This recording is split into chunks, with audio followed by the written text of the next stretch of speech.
Joy of Urdu کے لیے میرا یہی پیغام ہے میسج ہے کہ آپ نے ایک اس قدر خوبصورت پلیٹ فارم گلوبلی دے دیا ہے ہم سب کو کہ ہم اردو کی چاشنی سے اس کے مزاج سے واقف ہو سکتے ہیں، اس کی شاعری، اس کی نثر انجوائے کر سکتے ہیں۔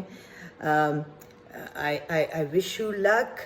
اللہ کرے آپ اور بڑھیں اور لوگ آپ میں شامل ہوتے رہیں اور شامل ہوتے رہیں گے۔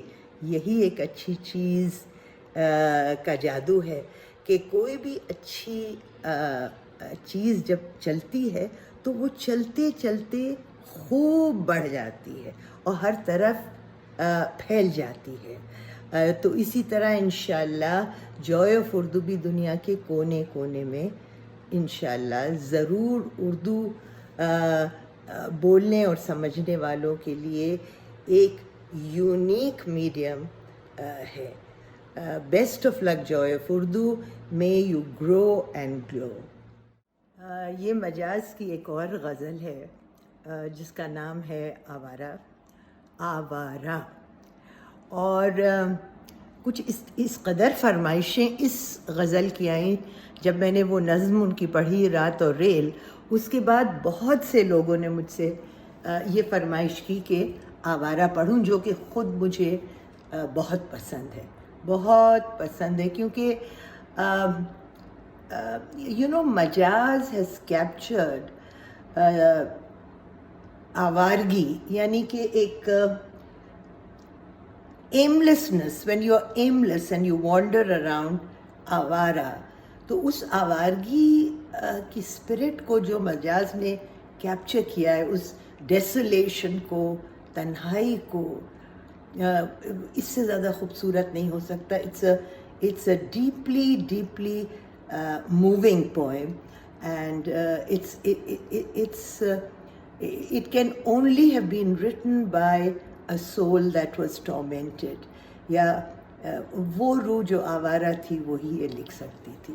بہرحال تو چند بند اس کے سناتی ہوں۔ آوارہ۔ اسرار الحق مجاز۔ شہر کی رات اور میں ناشاد و ناکارہ پھروں، شہر کی رات اور میں ناشاد و ناکارہ پھروں، جگمگاتی جاگتی سڑکوں پہ آوارہ پھروں، غیر کی بستی ہے کب تک در بدر مارا پھروں، اے غم دل کیا کروں، اے وحشت دل کیا کروں، چھل ملاتے قمقموں کی راہ میں زنجیر سی، رات کے ہاتھوں میں دن کی موہنی تصویر سی، میرے سینے پر مگر دہکی ہوئی شمشیر سی، اے غم دل کیا کروں، اے وحشت دل کیا کروں، یہ روپہلی چھاؤں یہ آکاش پہ تاروں کا جال۔ I mean, so beautifully captured, and look at the sensitivity towards beauty that he feels even جب اس قدر تنہائی ہے، اور یعنی کہ کیا کریں، وہ خود شاعر کہہ رہا ہے کہ اپنے دل سے کہہ رہا ہے کہ کیا کروں، کہاں جاؤں، لیکن he is tuned into the beauty of nature۔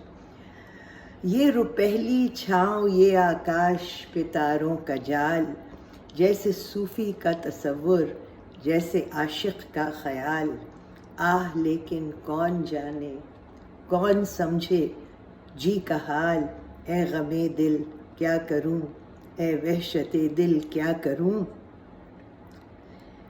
رات ہنس ہنس کے یہ کہتی ہے کہ میں خانے میں چل، پھر کسی شہناز لالا رخ کے کاشانے میں چل، یہ نہیں ممکن تو پھر اے دوست ویرانے میں چل، اے غم دل کیا کروں، اے وحشت دل کیا کروں، راستے میں رک کے دم لے لوں میری عادت نہیں، لوٹ کر واپس چلا جاؤں میری فطرت نہیں، اور کوئی ہم نوا مل جائے یہ قسمت نہیں، اے غم دل کیا کروں، اے وحشت دل کیا کروں۔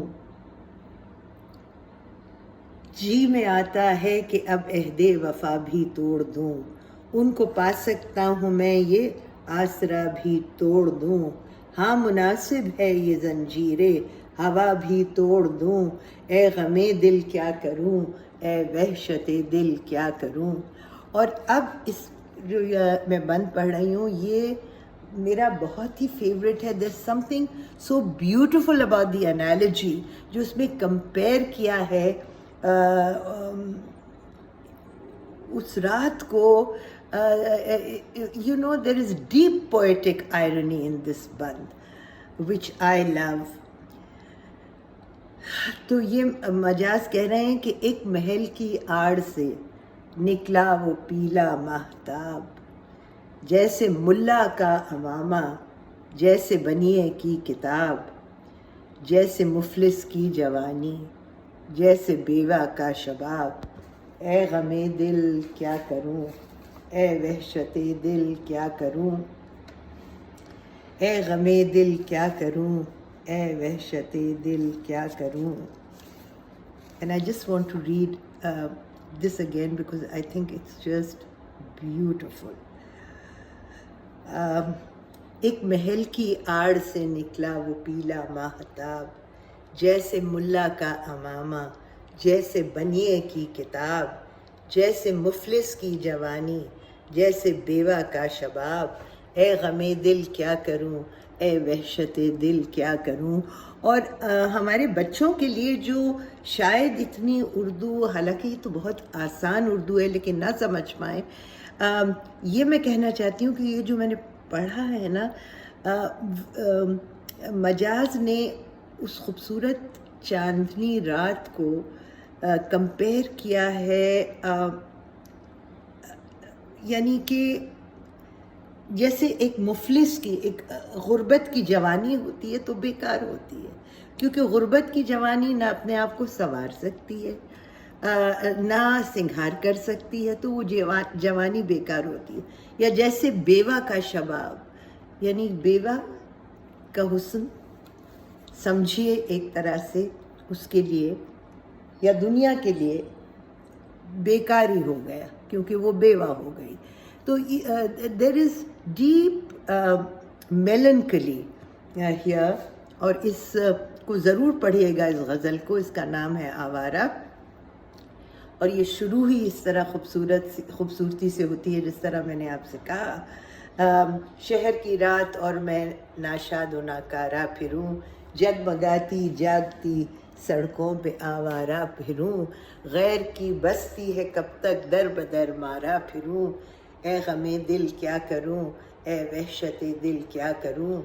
ایک محل کی آڑ سے نکلا وہ پیلا ماہتاب، جیسے ملا کا امامہ جیسے بنیے کی کتاب، جیسے مفلس کی جوانی جیسے بیوہ کا شباب، اے غم دل کیا کروں، اے وحشت دل کیا کروں۔ ضرور پڑھیے گا، اردو بہترین زبان ہے، اس کا لمس محسوس کریے، اس کی اسپرٹ، اس کی روح کو سمجھیے۔ اردو آپ کی اپنی زبان ہے، مادری زبان ہے، اس کی چاشنی کسی اور زبان میں آپ کو نہیں مل سکتی۔ تو اردو سے لطف اندوز ہوئیے، اردو سمجھیے، اردو بولیے۔ میں نے بھی بہت سے انگریزی کے الفاظ اس میں استعمال کیے ہیں، یہ تھوڑا بہت غلامی کی نشانی ہے، معاف کر دیجیے گا، لیکن اردو کا مزہ ہی کچھ اور ہے۔ اپنا خیال رکھیے گا، محفوظ رہیے، اسٹے سیف، خدا حافظ۔